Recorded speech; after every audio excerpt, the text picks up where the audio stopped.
안녕하세요, 멋진 아재입니다. 여러분, 요즘 대부업이 심상치가 않습니다.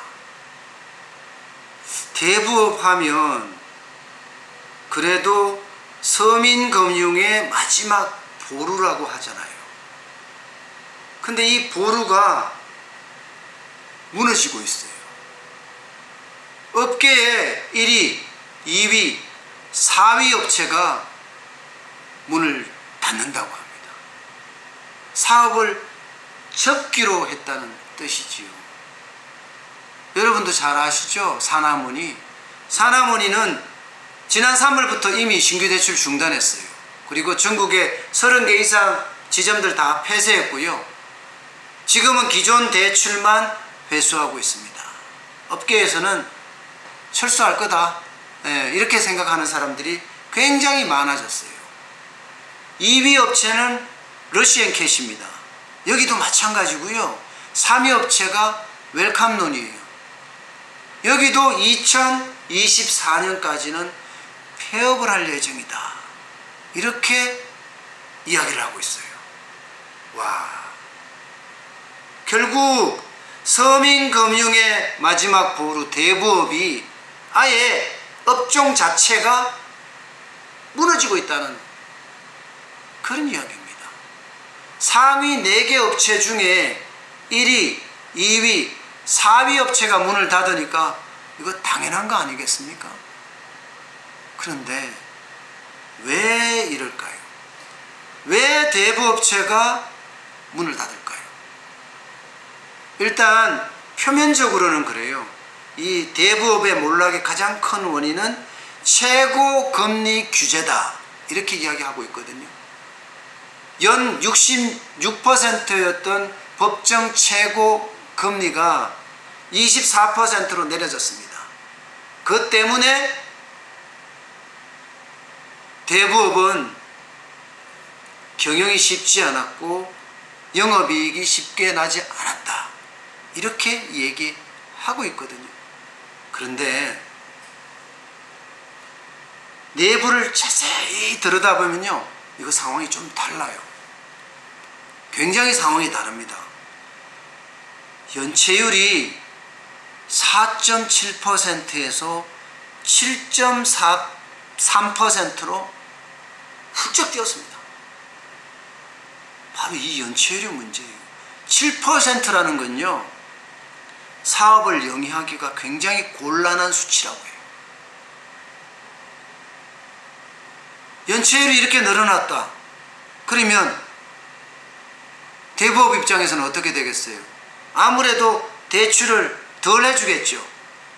실제로도 10명 중에 1명 정도 대출 승인이 날 정도로 대출을 덜 해주고 있고요. 9명을 거절한다는 뜻이니까요. 여기에다가 실제 이용자도 보면 2015년 같은 경우는 267만이었거든요. 근데 2018년에 가면 221만 명입니다. 올해요, 아마 훨씬 더 떨어졌을 거라고 예상을 하고 있습니다. 그럼 이들이 어디 가요? 대부업에서 돈을 빌렸던 사람들, 돈이 좀 없는 사람들, 서민들 어디로 가게 되겠습니까? 결국은요, 불법 사채 시장으로 갈 수밖에 없습니다. 불법 사금융이요. 실제 서민금융연구원이 조사한 바에 따르면요, 최근 3년 새에 대부업에서 대출을 거부당한 사람 중 14.1%가 불법 사금융을 이용했다는 보고서도 있을 정도입니다. 불법 사금융이요, 불법 사채요, 이자율이 얼마인지 아세요? 여러분도 놀라실 거예요. 연 353%예요.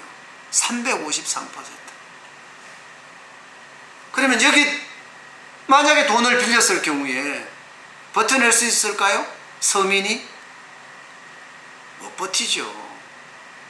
그래서 연체율이 이렇게 급하게 상승되고 또 거기 활용하던 사람들이 불법 사금융으로 가고, 이게 금융의 어떤 밑바닥이 붕괴되는 것 아니냐, 이런 우려감까지도 나오고 있습니다. 연체율이 7.3%나 되니까 말입니다. 2015년만 해도 4.7%였거든요. 7.3%라는 것은요, 폭등한 거예요. 그러면 대부업이 무너져? 그죠? 그러면 어떻게 될까요? 이금융권은 어떻게 돼요? 저축은행, 상호신용금고 이쪽 말입니다. 여기도 만만치 않습니다. 여기도 연체율이 계속 늘고 있습니다. 그렇게 되면 대부업처럼 이렇게 사업을 중단하거나 접을지도 모르지요. 지금 현재 상태로 봐서는요, 경영 상태가 그렇게 썩 좋지는 않습니다. 여기도 계속 연체율이 늘어나니까요. 그렇게 되면 바닥에 있는 서민금융이 깨지고 이금융까지 망가지면 이게 1금융권으로 전이될 가능성도 굉장히 크죠. 왜냐고요? 서민 중에, 그죠? 취약계층이 굉장히 많아지고 있거든요. 자영업자들이 무너져서 거리로 가니까 말입니다. 이게 앞으로 자영업자 대출은요, 꼭 대부업 대출만 있었던 게 아닙니다. 2금융권, 1금융권 다 대출을 가지고 있었어요. 이들이 망함으로 해서 또 2금융권 어려워지고요. 예, 2금융권이 어려워지는 또 하나의 조건은 영세 중소기업들 대출이에요. 여기도 만만치 않거든요. 이게 만약에 무너지면 야, 우리가 상상하지도 못할 그런 금융위기가 올 수도 있습니다. 지금 미리미리 대비하지 못하면요, 물이 스며들어서 담장을 넘기고 사랑채를 부수고 본가를 완전히 뒤집어 놓는 그런 사태가 벌어질 수도 있다니까요. 금융이라는 게 그렇습니다. 저는 금융당국도 물론이고 금융업계도 아주 세밀하게 살펴서 도대체 지금 대한민국의 금융은 어디에 있는지 정확하게 파악할 필요가 있습니다. 대부업이 저렇게 1위, 2위, 4위 업체가 문을 닫는다는 것은요, 분명히 이 바닥 서민금융에 문제가 있는 거예요.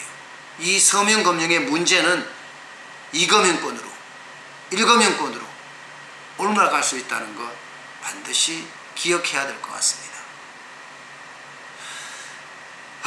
오늘은 그 정도 하겠습니다. 저도 자영업자이긴 한데 빚이 있잖아요. 힘들죠. 예.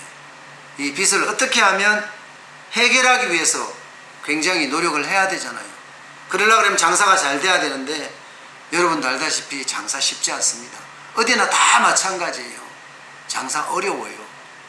예. 그러나 노력하면 또 장사가 조금 되지 않을까, 그런 생각에서 오늘도 파이팅 하면서 또 노력해 보겠습니다. 저는 국밥집을 하니까 항상 아침에 육수를 점검을 합니다. 예. 육수가 좋아야 국밥도 맛있다. 저는 이런 지론이거든요. 좋은 육수가 좋은 국밥을 만든다. 예. 일단 육수 한번 점검하겠습니다. 맛있어요. 우리 어머니 냄새 나네요. 예, 게다가 만두까지 넣어서 그런지 우리 어머니 냄새가 더더욱 많이 나는 것 같아요. 맛있습니다.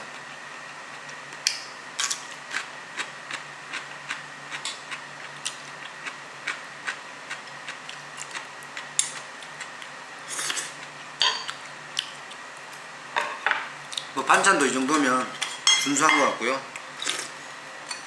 밥을 말았을 때도 또 똑같은 맛이 나야 되니까 밥을 말아 보겠습니다. 일단 뭐 밥을 말았을 때도 맛있어 보이는데요.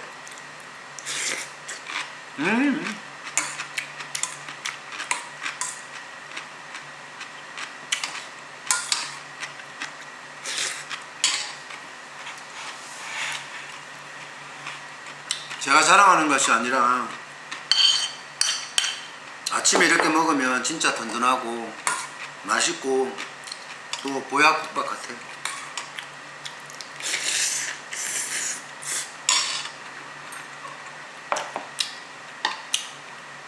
잘 먹어야 복이 온다.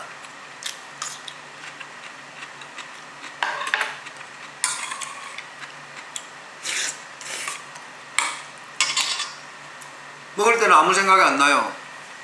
세상 참 시끄럽고 힘든데 먹을 때만큼은 참 행복한 것 같습니다.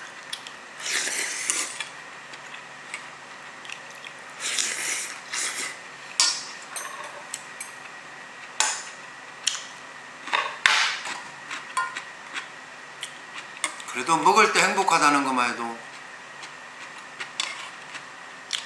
괜찮은 거죠.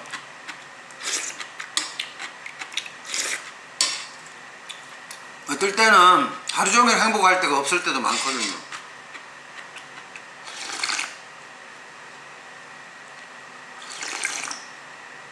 야,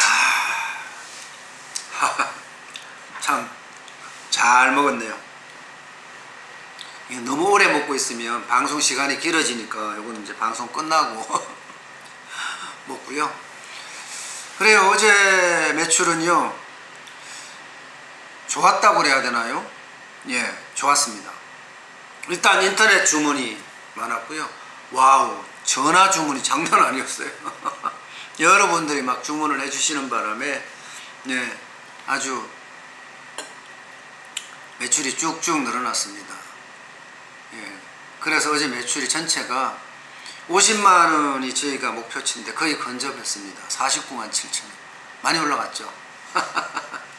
하여튼 기분 좋은 하루였던 것 같아요. 예, 어쨌든 너무 뭐라 그럴까 열심히 산 하루. 예, 그게 어저께 최종 결론이었습니다. 여러분 오늘 화요일입니다. 화요일도 파이팅 하시고 파이팅 해야지 그죠? 대박도 눈에 보입니다. 여러분들 긍정적인 생각에 파이팅 하는 거 잊지 마시고 오늘 하루 지내시기 바랍니다. 저도 열심히 파이팅 하면서 지내겠습니다. 저는 이만 물러가겠습니다. 감사합니다.